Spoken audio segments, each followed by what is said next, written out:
Hola, buenas tardes. Bienvenidos a una nueva clase en directo desde la página de Facebook Psicóloga Psicoanalista Pino Lorenzo. Bueno, vamos a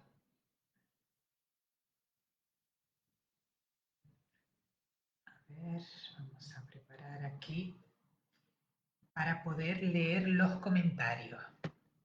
Esta nueva clase, feliz año nuevo a todos. Volvemos después de la parada de las vacaciones de Navidad para seguir pues con estas clases en directo que realizamos cada 15 días, los jueves cada 15 días, donde trabajamos sobre los textos de Sigmund Freud y siguiendo el programa de la escuela el programa de seminario de Sigmund Freud de la Escuela de Psicoanálisis Grupo Cero, de la cual soy psicoanalista. Bueno, para los que no me conozcan, mi nombre es Pino Lorenzo López y soy psicóloga y psicoanalista en formación permanente por la Escuela de Psicoanálisis Grupo Cero. Bueno, hoy vamos a acercarnos a un texto, seguimos dentro de los textos técnicos y el de hoy es un texto técnico, es decir, donde pues concretamente en relación a la interpretación onírica, pero un texto escrito pues para psicoanalistas, pero como habla sobre la interpretación analítica y sobre los sueños, pues puede ser extensible el interés para todos, para todas las personas que estén interesados en el psicoanálisis. Pero este texto estaría incluido en el apartado que venimos viendo de aportaciones a la técnica. Bueno, este texto es un texto que Freud escribe en 1922 y publica en 1923. Y concretamente esta se titula así, Observaciones sobre la teoría y la práctica de la interpretación onírica, y son precisamente eso, observaciones que Freud añade a la teoría onírica, a la teoría de los sueños que desarrolló y expuso en profundidad en la obra La interpretación de los sueños de 1900. Él empieza este texto diciendo que las últimas ediciones no han permitido, a ver, ¿cómo lo dice perdón, dice, las últimas ediciones de la obra La interpretación de los sueños han sido impresas en planchas litográficas que no han permitido añadir pues, nuevas observaciones o modificaciones incluso a los puestos en este texto sobre la teoría onírica. Modificaciones que, por ejemplo, la fecha de este texto es 1922, ¿no?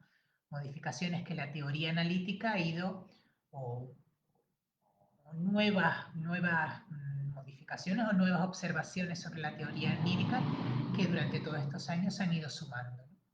Entonces, como no tiene la posibilidad de en estas nuevas ediciones o en las últimas ediciones añadir esas observaciones, realiza este texto aparte. Este texto entonces va a ir nombrando una serie de modificaciones o observaciones a la teoría de los sueños, ¿vale? Recuerden que la interpretación de los sueños es la obra con la que se funda el psicoanálisis, ¿vale? Y donde Freud expone con un detalle exquisito y magistral toda la teoría onírica, ¿no? De la cual luego partimos para la teoría del sujeto psíquico o del aparato psíquico humano, ¿vale? Partimos de ahí. Freud parte de los sueños. Bueno, como primera observación, él nos dice que a la hora de interpretar un sueño se puede llevar a cabo de diferentes maneras o con diferentes métodos, ¿no? El método más clásico es el método cronológico, que es tomando el sueño manifiesto, nos vamos a encontrar que en el sueño manifiesto, o perdón, nos vamos a encontrar dentro de la interpretación onírica, está el sueño manifiesto, que es lo que el paciente cuenta que soñó, no es ni tan siquiera el sueño soñado, es el sueño que el paciente cuenta, y luego estaría el contenido latente, que son las ideas latentes que no aparecen en el contenido manifiesto, pero que están muy relacionadas con él. Bueno, pues la forma cronológica de interpretar un sueño sería eh, ir sección por sección de ese sueño y que el paciente vaya asociando libremente a cada una de esas secciones, ¿no? El paciente relata el sueño y luego va tomando por fragmentos, se va realizando el análisis por fragmentos. Freud nos dice que este sería el método clásico de interpretación y que incluso lo aconseja para lo que es el análisis de sueños propios. De hecho, este método es el que él utiliza en la interpretación de los sueños cuando expone sus sueños propios como ejemplo. ¿Vale? Para mostrarnos la teoría, toma sueños, sueños de él, de Freud, sueños propios, y desarrolla este análisis cronológico. Vale, bien. Otra forma de interpretar puede ser, tiene el volumen muy bajo.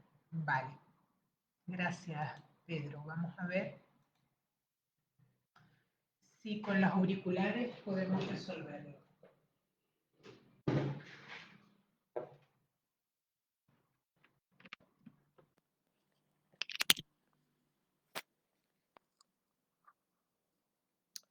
¿Se oye mejor así?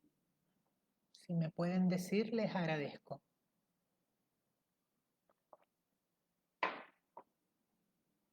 Hola, ¿se oye, se escucha mejor? Buenas tardes, Pino, saludos desde Barcelona, dice Carlos. Hola, Carlos. ¿Se escucha mejor así? Sí, genial, vale. Gracias, Pedro. Bien. Entonces, otro método sería iniciar la labor interpretativa por un determinado elemento. Pues aquel elemento del sueño que aparezca de forma más nítida o más intensa, ¿vale? O incluso sobre, ¿no? Que nos venga, ¿no? Que sea aquella parte del sueño que al soñante más le viene para analizar, ¿vale? Bien, en tercer lugar, otra forma sería prescindir del contenido manifiesto del sueño y preguntarle al soñante qué experiencia del día anterior asocia al sueño narrado. Es decir, en lugar de ir con elementos del sueño manifiesto, directamente preguntarle con qué lo asocia del día anterior. Si recuerdan, y si no se los recuerdo yo, en la interpretación de los sueños, en el texto de la interpretación de los sueños, Freud nos dice que el sueño bebe, o una de las fuentes de las que bebe el sueño, o de donde toma algunos de sus elementos, es de sucesos acaecidos el mismo día que tiene lugar el sueño, ¿vale? Con lo cual, por eso digo, un método de interpretación puede ser preguntándole con qué experiencia de ese día asocia ese sueño que nos está relatando. Y ya en cuarto lugar, el último método, y ya dice que en este caso sería para personas más avanzadas en la teoría psicoanalítica y en el psicoanálisis, se le puede preguntar directamente con qué asocia el sueño o con qué asociaciones quiere comenzar, ¿vale? Es decir, en este caso se trataría el sueño en conjunto. Bueno, usted me ha contado ahora su sueño, ¿con qué asocia ese sueño? Y dejar que el paciente empiece a asociar libremente. Vale, en el segundo punto Freud nos va a decir bueno, que tampoco este aspecto de por dónde se empiece o cuál sea el método de interpretación no es muy importante, ¿no? A veces podemos usar un método, otras veces otro, o con un paciente un método y con otros pacientes otro. No parece muy importante este aspecto, ¿no? Por ejemplo, nos va a parecer más importante, nos dice, en la labor interpretativa, perdón, si se lleva a cabo esta labor contra una alta o baja presión de la resistencia. Me explico. Es decir, si se lleva a cabo bajo una alta presión de la resistencia, lo que nos vamos a encontrar es que el paciente no asocia fácilmente o no produce asociaciones al contenido del sueño manifiesto, ¿no? Eh, el paciente nos relata el sueño, pero apenas hace asociaciones que casi no nos permiten apenas poder interpretar nada del sueño, ¿no? Se puede, por ejemplo, de esta manera, cuando hay una alta resistencia o una alta presión de la resistencia al análisis, se puede de alguna manera a lo mejor llegar a averiguar de qué asunto o de qué trata el sueño, pero poco más, ¿vale? Freud nos dice que a veces hay pacientes que tienen una alta resistencia y es muy difícil interpretar un sueño, ¿no? Y que no pasan más allá de relatar fragmentos del sueño uno detrás de otro, ¿sí? Porque de lo que se trataría, lo que al analista le interesa o lo que para el proceso analítico interesa es las asociaciones del paciente, eso es lo que nos interesa. El sueño contado no es más que un efecto que tiene lugar en la conciencia. Lo que interesa en la labor analítica es las asociaciones con respecto a ese sueño manifiesto, ¿vale? Entonces, pues, si hay una alta resistencia, se va a hacer muy difícil y muy complicado interpretar ese sueño. Por otro lado estaría la baja presión de la resistencia, es decir, que en este caso habría una resistencia, pero sería moderada y permitiría interpretar el sueño. Dice que al principio las asociaciones del soñante, con respecto al contenido manifiesto, van a diverger o divergen ampliamente de los elementos manifiestos y va a tocar gran número de temas y de grupos imaginativos, ¿no? Es decir, va a empezar a asociar y puede pasar de unos elementos a otros, de unas asociaciones a otras, de unos grupos imaginativos a otros, pero en el transcurso de la interpretación o en una segunda serie de asociaciones ya va a ir va a ir convergiendo desde esos grupos asociativos a ideas oníricas buscadas, ¿vale? Ya no va a ser tan divergente, sino van a ir esas ideas oníricas buscadas, esas asociaciones van a ir yendo a esas ideas oníricas buscadas. Vale. En tercer lugar, como tercera observación, Freud nos va a hablar de una diferencia de los sueños y le da la nomenclatura de sueños de arriba y sueños de abajo. Ya él ha hecho esta diferenciación de los sueños en algún texto, pero no es, por ejemplo, en la interpretación de los sueños no utiliza esta clasificación de los sueños. Y yo pues prácticamente no la había escuchado, esta clasificación, que en este texto nos la expone. Hace referencia a los sueños de abajo, serían aquellos sueños animados. Abajo y arriba tiene que ver con la profundidad, ¿vale? Con la profundidad de la fuente de la que bebe el sueño. El sueño de abajo sería aquel sueño que está animado por un deseo inconsciente, por un deseo reprimido, que han logrado hacerse representar por algún resto diurno cualquiera, ¿vale?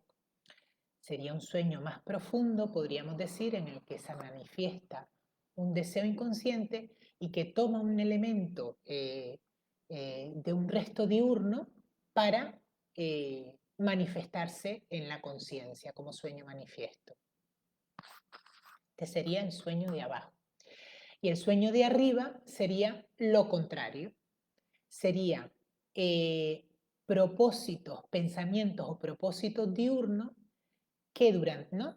Como contenido del sueño serían propósitos o pensamientos diurnos que se cuelan en el sueño, ¿no? Una preocupación, un pensamiento, un propósito, ¿no? La intención de hacer algo, que se cuelan en el sueño durante la noche y que consiguen ser reforzados por lo reprimido, ¿vale?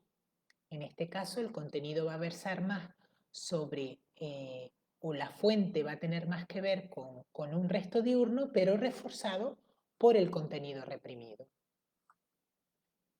De todas maneras, dice Freud que esta clasificación entre ambas clases de sueño no ha de constituir un pretexto para modificar la teoría de los sueños, ¿vale? Es decir, sería algo que añadiría a todo, pues, a todo lo que él escribió sobre los sueños, sobre incluso la clasificación que hizo de los sueños en la interpretación de los sueños, ¿vale? Bien. En el cuarto punto nos dice que en muchos análisis se manifiesta un divorcio entre la vida onírica y la diurna, del mismo modo que del pensamiento de la vigilia se puede aislar la actividad fantástica que inspira un sueño diurno. ¿Vale? A veces es como si actividad onírica y actividad psíquica diurna no tuvieran nada que ver, ¿no? Fueran pues casi parecieran fenómenos muy diferentes o, o, o procesos muy diferentes, ¿no? Dice que los sueños además no suelen estar vinculados unos con otros. Los sueños que soñamos en una noche no suelen estar vinculados unos con otros. Y a veces en un sueño posterior se puede rozar con algún elemento del sueño que se tuvo antes, ¿vale? Se puede a lo mejor rozar o seguir el hilo de algún elemento del sueño anterior, pero normalmente los sueños que tenemos durante la noche suelen estar como si fueran aislados, ¿vale? Como si fueran aislados. No suelen no suelen estar vinculados. Vamos a ver que también esto que dice de este divorcio, como le dice él, ¿no? Con esta palabra, entre la vida de la vigilia y el sueño, vamos a ver que tiene mucho que ver con la censura, con, el mecanismo de la censura, ¿vale? La censura es un mecanismo que durante la vigilia está en pleno funcionamiento, ¿no? Eh, la censura hace que los pensamientos que tengamos en el día, muchos de esos pensamientos no lleguen ni tan siquiera a la conciencia. ¿Por qué? ¿Por qué? Porque la censura ha hecho, los ha mantenido, por ejemplo, en la preconciencia, ¿no? Sin que lleguen a la conciencia. Durante la noche se facilita el paso de las ideas inconscientes a la conciencia porque la censura baja, ¿vale? Con lo cual, efectivamente, hay una diferencia importante entre el funcionamiento en la vigilia y el funcionamiento diurno, ¿vale? Por eso también este divorcio, como dice Freud, ¿no? Vale. Punto quinto. Ya saben que si tienen alguna pregunta o quieren comentar alguna cosa, pueden hacerlo en directo y podemos contestarlo en directo. Vale, el quinto punto dice que la interpretación de un sueño se va a dividir en dos fases. Primera fase, la de su traducción, y segunda fase, la de su apreciación o utilización. Dice Freud que durante la primera fase, la de la traducción, el analista no debe dejarse influir por consideración alguna con la segunda fase, con la utilización, ¿vale?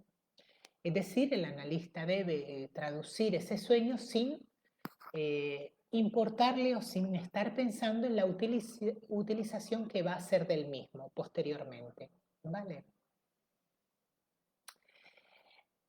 Se olvida con demasiada facilidad, nos dice Freud, y esto es importante, que un sueño no es por lo general más que un pensamiento igual que otro pensamiento durante la vigilia, ¿no? O que un pensamiento o que cualquier otro pensamiento, ¿vale?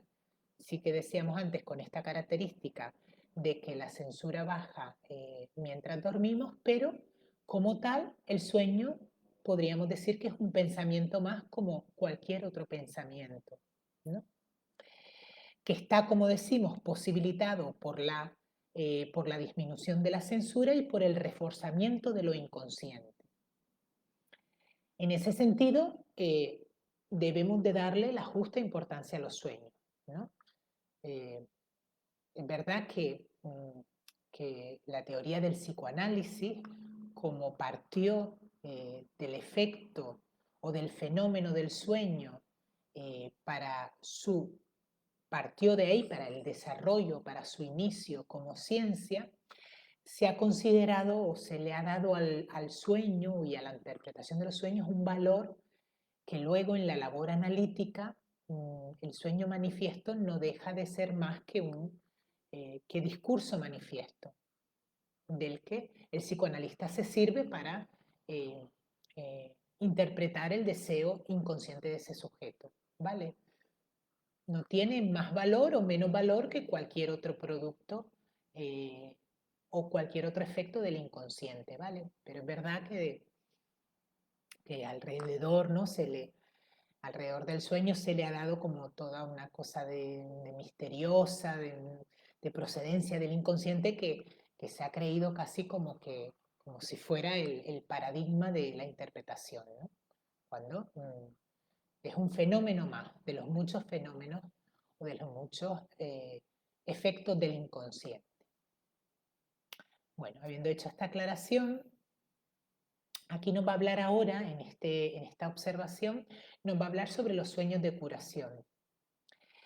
Dice que estos sueños sería cuando el paciente, por ejemplo, se ve libre en el sueño o tiene un sueño en el cual se ve libre de las restricciones que le impone su neurosis, superando, por ejemplo, una fobia, ¿no? Aparece en el sueño como que ha superado una fobia, o por ejemplo, sueña con haber abandonado un vínculo afectivo del que, del que tiene mucha dependencia, por ejemplo, ¿no?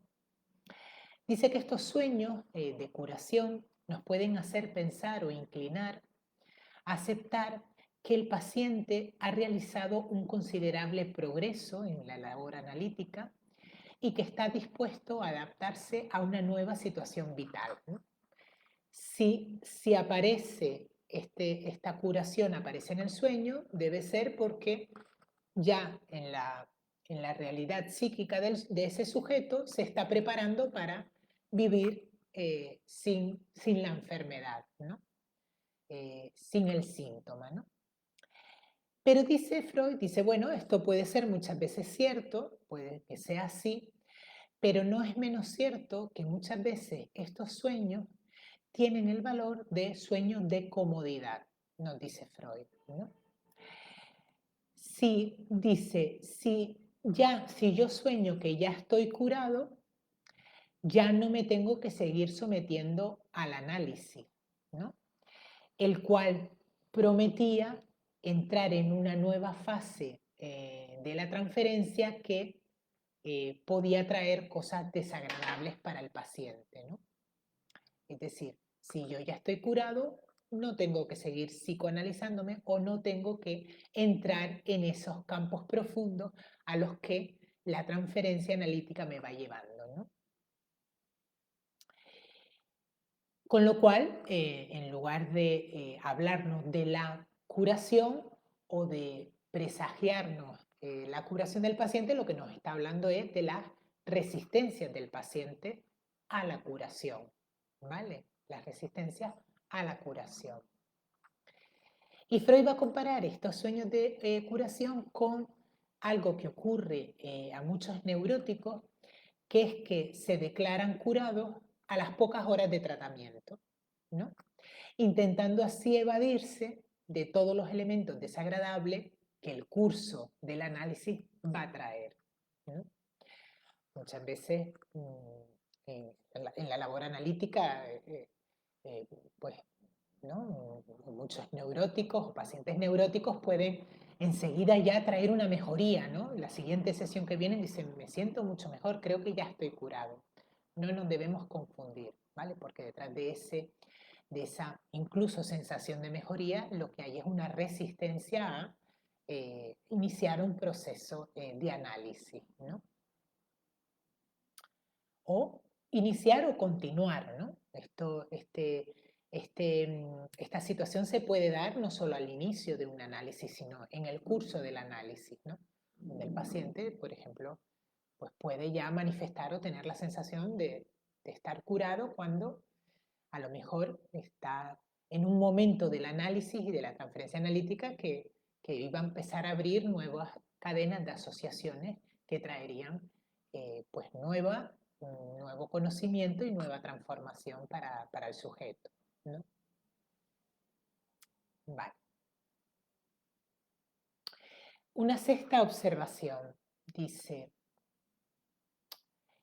en principio no nos es fácil llegar a conclusiones generales sobre el valor de los sueños correctamente traducidos. Aquí nos va a hablar Freud de los sueños ambivalentes. Dice que si un paciente, por ejemplo, se encuentra en un conflicto ambivalente en su vida diurna, ¿no? En su vida con alguna persona, ¿no? Un conflicto ambivalente serían aquellas relaciones donde siento amor y odio hacia la misma persona, ¿no? Y que me genera un conflicto psíquico, ¿no? Esas dos tendencias opuestas me generan un conflicto psíquico, ¿no? Dice que a veces, por ejemplo, un sueño con contenido hostil nos puede hacer creer que se ha superado definitivamente la tendencia amorosa o que se ha resuelto ese conflicto ambivalente y que lo hostil eh, ha ganado, podríamos decir, a la tendencia amorosa, ¿no? Pero esto no es así, o no nos debemos confundir con que esto tiene necesariamente que ser así.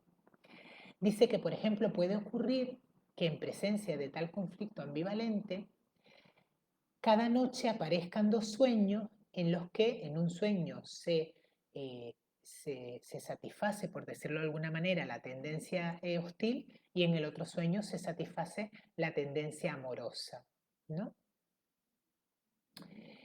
En tales casos nos va a decir el progreso o podríamos decir, la solución de ese conflicto ambivalente consistiría en lograr el aislamiento completo de ambos impulsos, el amoroso y el hostil, persiguiendo y comprendiendo a ambos hasta su último extremo, ¿vale? Con ayuda de los reforzamientos inconscientes. Es decir, analizar y las asociaciones que ambas tendencias, tanto la hostil como la amorosa, tienen, ¿vale? Dice que en ocasiones incluso cuando, por ejemplo, uno de ambos sueños ambivalentes ha sido olvidado, por ejemplo, ¿no? Recordamos el sueño amoroso pero olvidamos el sueño hostil, podemos creer que la ambivalencia se ha resuelto en favor de una de las dos tendencias, ¿no? De, por ejemplo, la hostil. Sin embargo, el olvido de un sueño lo que nos va a hacer, lo que nos va a mostrar es que, ¿no?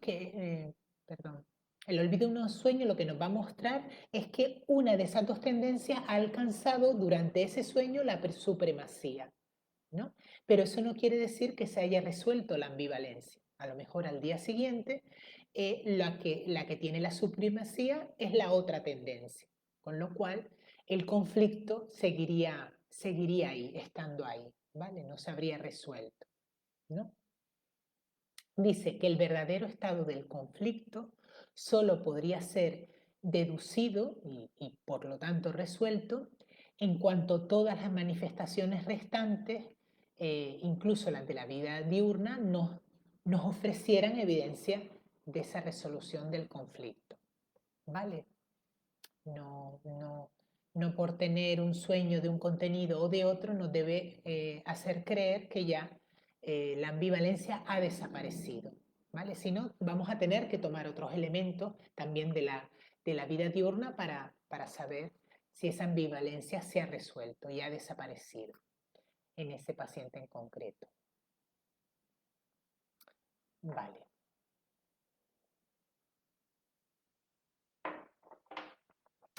En la séptima observación nos dice que el problema de la valoración de los sueños está vinculado, el de la valoración o el de la importancia, ¿no? ¿Cómo decía? A ver, decía antes, perdón un momento.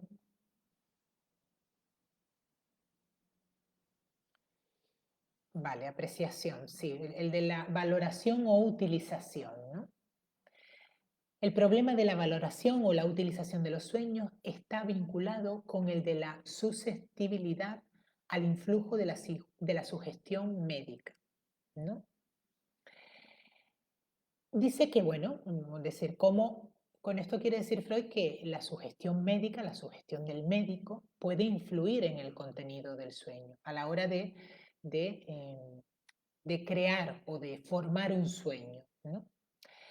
Nos dice Freud, dice, bueno, no es necesario demostrar que el contenido manifiesto de los sueños es influido es influido por el efecto terapéutico, ¿no? O por la relación terapéutica, en el sentido de que el sueño toma elementos, como decíamos antes, de la vida diurna, ¿no? Y la relación terapéutica tiene lugar en la vida diurna, entonces en ese sentido puede tomar elementos de la relación terapéutica, de la relación transferencial, ¿vale? Dice, no es ningún milagro, desde luego, que el paciente, por ejemplo, sueñe con cosas que el médico, con las que ha conversado con el médico o indicaciones que el médico le ha dicho, ¿no? Dice, nos interesa entonces ahora saber si las ideas oníricas latentes del sueño que han de ser traducidas por la interpretación, pueden ser influidas o sugeridas por el analista. Aquí dice que dentro de esas ideas latentes, las ideas preconscientes, es decir, aquellas ideas capaces de conciencia que, están ¿no? A las que pueden pasar al contenido del sueño, esas ideas preconscientes, que a lo mejor son aquellas ideas que durante el día, por ejemplo, no llegaron a hacerse conscientes porque la censura actuó, pero no es que se mantuvieran inconscientes, no es que sean ideas reprimidas, sino que están ahí, o sea, son aquellos, por ejemplo, pensamientos que incluso las ideas preconscientes, que incluso pudieron llegar a ser momentáneamente conscientes, pero que la censura las reprimió rápidamente, ¿no? Imagínense, por ejemplo, ¿no? Durante el día tenemos un pensamiento acerca de alguien o acerca de algo que rápidamente consideramos que es un pensamiento intolerable y lo reprimimos, ¿no? Ese contenido permanece latente, pero no latente inconsciente, sino latente preconsciente, es decir, con capacidad de llegar a la conciencia. Bueno, pues Freud nos va a decir aquí ahora que sobre esos contenidos latentes preconscientes, sí, el médico o la sugestión médica sí puede influir a la hora de los contenidos oníricos, ¿vale? Sobre esas ideas preconscientes que toma el sueño, ¿vale? Sí que podría haber un influjo del médico o del analista. Pero nos dice, y aquí está tajante, el analista no puede influir sobre el mecanismo de la formación onírica, por ejemplo, ¿no? O sobre la elaboración de los sueños propiamente dichos, ¿vale? Vamos a ver que todo sueño verdadero contiene indicios de los deseos reprimidos, deseos inconscientes, ¿vale? Deseos a los cuales el analista no va a tener, no va a poder generar un influjo, ¿vale?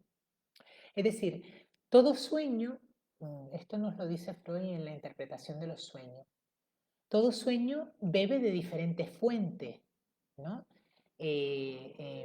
Toma elementos de los restos diurnos, puede tomar incluso preocupaciones y pasar al sueño manifiesto en forma de preocupaciones que la persona tiene durante el día. Pero también va a beber de contenidos reprimidos, inconscientes para el sujeto, ¿vale? Es decir, va a beber de diferentes fuentes. Pero lo que sí que en todo sueño verdadero va a contener es indicio de el deseo reprimido, ¿vale? Todo sueño soñado, todo sueño manifiesto, soñado no, perdón, todo sueño contado va a tener indicio de un deseo reprimido, aunque sea un sueño sencillo, fácil de interpretar el deseo manifiesto que se realiza, ¿vale? Va a tener un indicio de un deseo reprimido. En todo sueño, un deseo reprimido se va a realizar, ¿vale? En todo sueño. Es por eso que sobre estos deseos sí que la intervención del analista no tiene influjo, ¿vale? Porque esos deseos o la influencia de esos deseos en el contenido del sueño tienen que ver con el trabajo onírico, con el trabajo del sueño, ¿vale? Todo el trabajo onírico que se produce para pasar de esos deseos inconscientes a el contenido manifiesto del sueño, ¿vale? Luego él aquí en este punto nos va a hablar de lo que son los sueños confirmadores. Dice que son aquellos sueños que siguen rezagados la marcha del análisis, ¿no? Es decir, dice que incluso que en muchos pacientes son los únicos sueños que el paciente le trae a sesión, ¿no?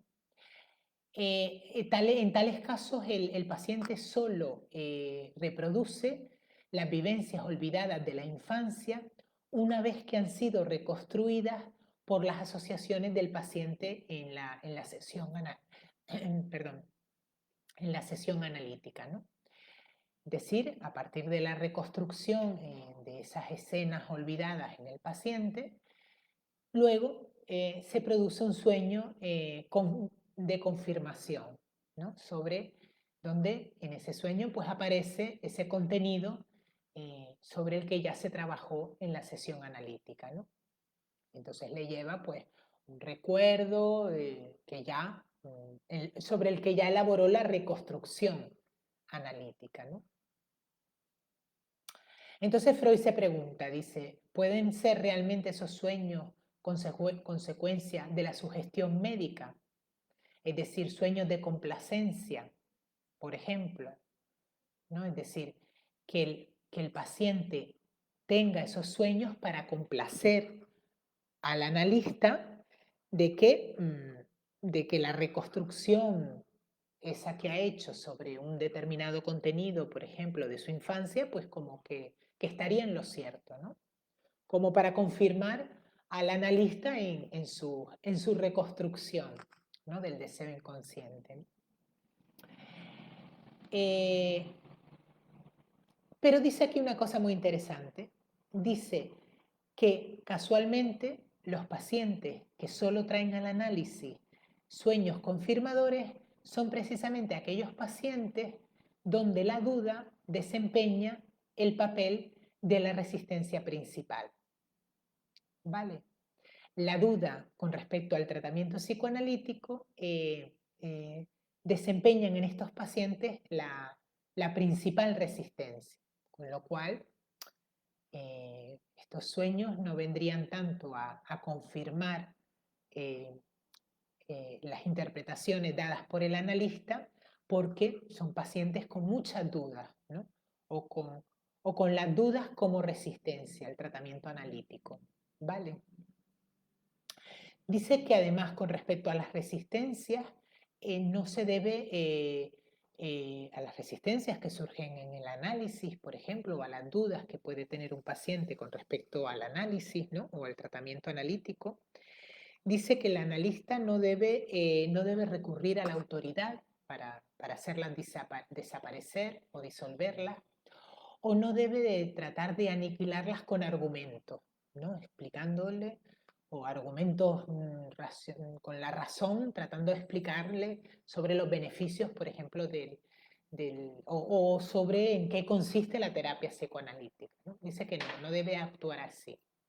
Dice que debe de dejar subsistir esas dudas hasta que en el curso del análisis se vayan resolviendo con posterioridad, ¿vale? Es decir, no debe de hacer nada. El analista no debe de hacer nada con esas dudas, ¿vale? Igual que esos pacientes que, que preguntan mucho sobre cómo es el proceso analítico, en qué consiste el análisis o qué es lo que tiene que hacer él en la sesión analítica, ¿no?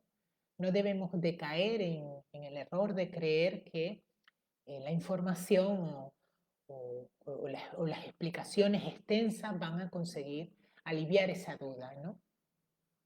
Podemos explicar, por supuesto, pero hasta un punto, ¿no? Si la duda permanece, debemos de pensar que la resistencia en ese paciente toma la forma de la duda y no debemos de hacer nada con eso. En el curso posterior del análisis, esa duda irá desapareciendo, ¿no? Vale. Bueno, luego nos habla en otro punto, nos habla sobre los sueños de las neurosis traumáticas, ¿no? Ya sobre los sueños de las neurosis traumáticas, creo que Freud nos habla en neurosis de angustia y neuropsicosis de defensa. Es un texto de Freud, neurosis de angustia y neuropsicosis de defensa, creo que se llama el texto, donde él nos va a hablar de la neurosis traumática y de los sueños de las neurosis traumáticas. Aquí, en esta observación que nos hace Freud, nos dice que la única excepción genuina a la hipótesis o a la tendencia de los sueños de ser una realización de un deseo es los sueños de las neurosis traumáticas. Y explico un poquito en qué consiste estos sueños. La neurosis traumática es la neurosis que aparece a raíz de un sujeto sufrir un trauma, ¿no?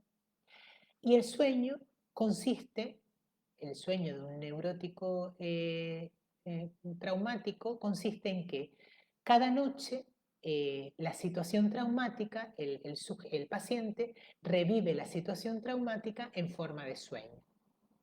Durante el día, por ejemplo, este paciente puede no tener tan siquiera ningún recuerdo del suceso traumático, ni verse afligido, ni tener ningún recuerdo de ese suceso, pero cuando empieza a soñar, aparece la situación traumática una y otra vez, ¿no? Entonces Freud nos dice que esta sería la única excepción de la hipótesis o de la teoría de los sueños, de la realización de un deseo. Porque lo que nos explica Freud no nos lo explica aquí en este texto, nos lo explica en ese otro texto que les dije, porque en este caso la repetición del sueño en la neurosis traumática no tendría tanto que ver con la formación onírica o con el mecanismo de la formación onírica, sino tendría que ver más concretamente con la angustia y cómo cada noche la neurosis traumática llevaría al sujeto a la situación traumática, haría revivir al sujeto a la situación traumática como forma de que el sujeto pudiera dar una respuesta a esa situación traumática, ¿vale? Respuesta que cuando tuvo lugar la escena traumática no pudo dar, ¿vale? No pudo realizar. Pensemos que la neurosis traumática tiene que ver con un susto, una sorpresa, algo que coge absolutamente desprevenido al sujeto cuando tiene lugar. Un accidente, puede ser algo psíquico también, podría ser algo psíquico, podría llegar a crear una neurosis traumática, pero sobre todo el factor de susto, de sorpresa es muy importante para generar una neurosis traumática, ¿vale? Entonces, la explicación que da Freud es esa, ¿no? Que el mecanismo de la neurosis traumática llevaría cada noche al sujeto a la situación traumática como forma de que el sujeto pudiera reaccionar como no hizo en la realidad cuando vivió el trauma, ¿vale? Solo que pretendiendo esa situación o tratando de facilitar esa reacción, genera un sueño de angustia, ¿no? Porque normalmente estos sueños de los que hablo son sueños de angustia, que incluso despiertan al paciente, interrumpen el reposo del paciente, ¿vale? Entonces, bueno, pues no traerían ningún bienestar al paciente, ¿no? Lo contrario, le producirían bastante angustia, ¿no? Vale, entonces Freud nos va a decir que esta sería la única excepción genuina. Que luego hay otro tipo de sueños que se llaman sueños de castigo, donde el soñante se infringe un castigo a sí mismo en el contenido del sueño, que nos pueden hacer pensar que también son una contradicción a la tendencia de la realización de un deseo en el sueño, ¿no? Pero nos dice Freud que no es así, que también en los sueños de castigo se realiza un deseo. Pero en este caso, el deseo que se realiza en el sueño de castigo es el de, estaría motivado por la eh, la instancia correctora del yo, ¿no? La instancia sensora del yo, como es el super yo, que en forma de castigo vendría a castigar al sujeto por estar realizando ese deseo mientras sueña, ¿vale? Bueno, esto a veces algunas cuestiones de Freud mm, parecen trabalenguas, ¿no? Es decir, que el sueño de castigo nos pone un ejemplo, ¿no? Dice, por ejemplo, un poeta, Rosseger,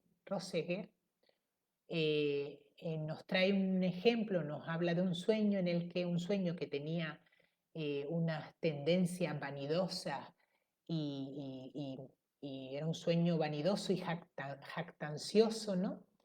Sin embargo, el contenido manifiesto que adquiere ese sueño, pese a tener esta tendencia, en el sueño el poeta se está diciendo a sí mismo que es un inepto aprendiz desastre y que no sirve para nada, ¿no? Se está haciendo un autorreproche hacia sí mismo muy fuerte, en forma de castigo, ¿no? Pues lo que nos dice Freud en este caso es que, aunque nos pareciera que no hay eh, o nos pareciera o viéramos que no hay ninguna realización de ningún deseo reprimido en este sueño, lo que habría sería eh, la realización del deseo, perdón,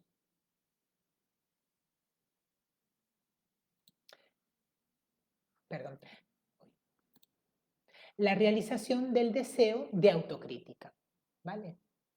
Y a estos sueños los llaman sueños de castigo, ¿vale? Para diferenciarlo de los sueños de las neurosis traumáticas. Vale.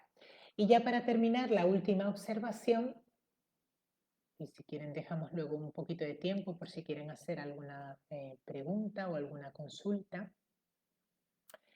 Y así también puedo un poco ver cómo va llegando el contenido a ustedes, ¿no? Si hacen una pregunta, si se atreven a hacer una pregunta, cuando uno se anima a expresar o a hablar, también lo escuchado toma una interpretación en cada uno, ¿no? Entonces me permite también a mí ver esa interpretación de cómo les está llegando la clase, ¿no? Entonces, bueno, pues me de utilidad. Así que les animo a hacer alguna pregunta o a hacer alguna observación o lo que quieran hacer. Vale, bueno, pero para terminar vamos con el último punto. Este último punto trata sobre los personajes del sueño.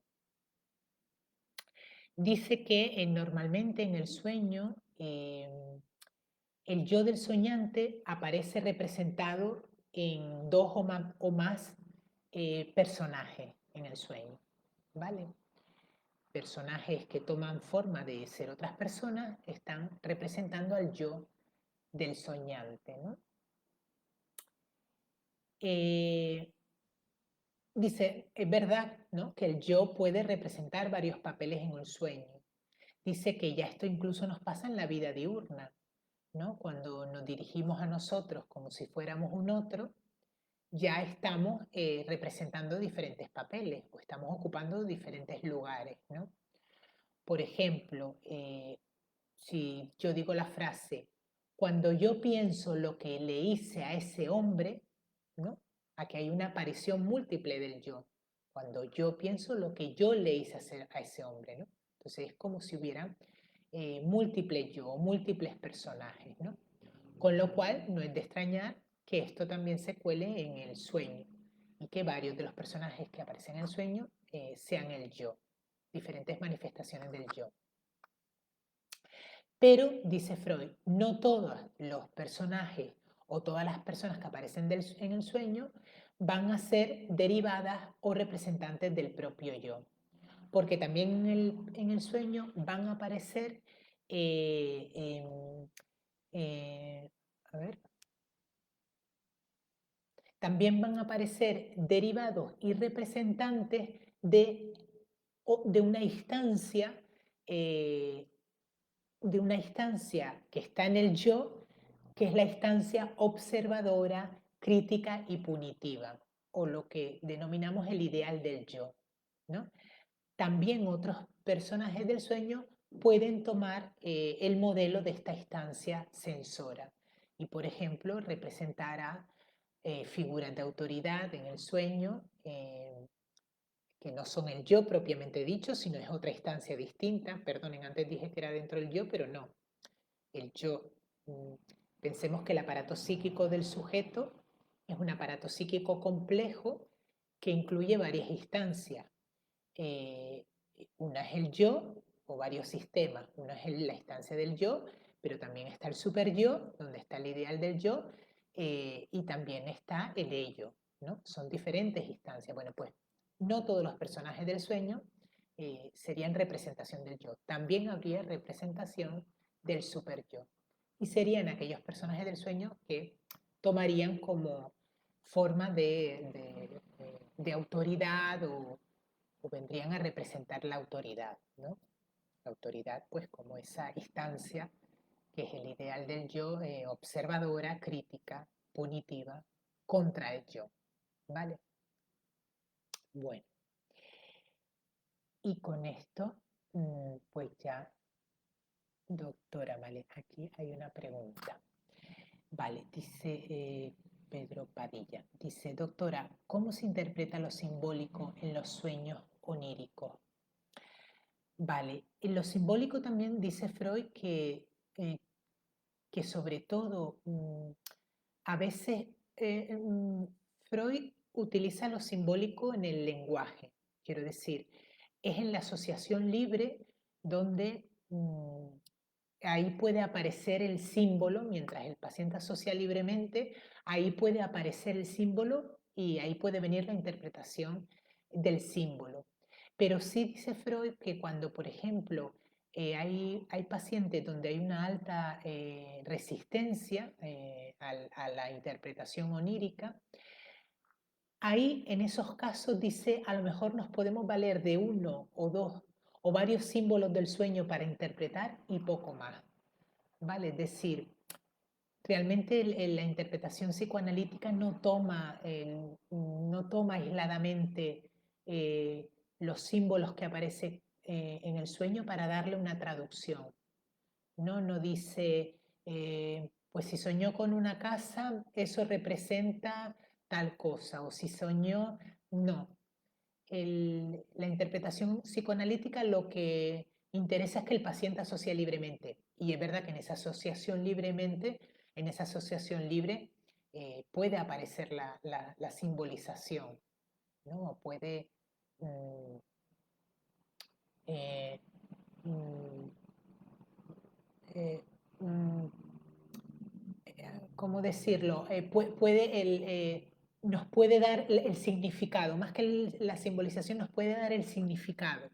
No vamos a buscar tanto el significado en el símbolo, sino en esa asociación libre y en la interpretación, ahí podemos encontrar el significado.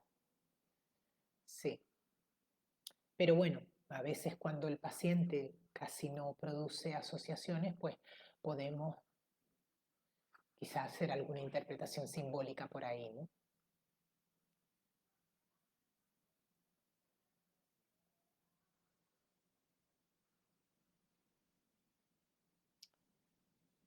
No sé si tienen alguna pregunta más, alguna asociación. Bueno, pues bueno, nada, ya vamos terminando por hoy. Nada, pues decirles que seguimos en 15 días, jueves, en horario de 13 horas. Hoy hemos tenido un cambio de última hora, pero en horario de 13 horas, hora canaria, desde España para todo el mundo.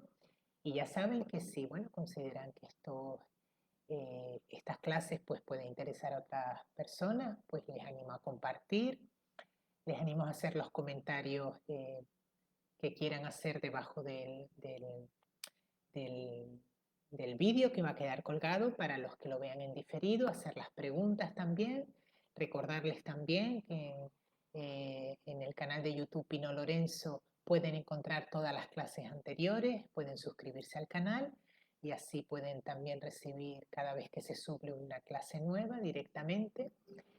Y bueno, pues si quieren también hacer alguna manifestación o quieren hacer alguna recomendación o alguna recomendación positiva, pues también lo pueden hacer por los diferentes canales, que estaré muy agradecida de recibirlo.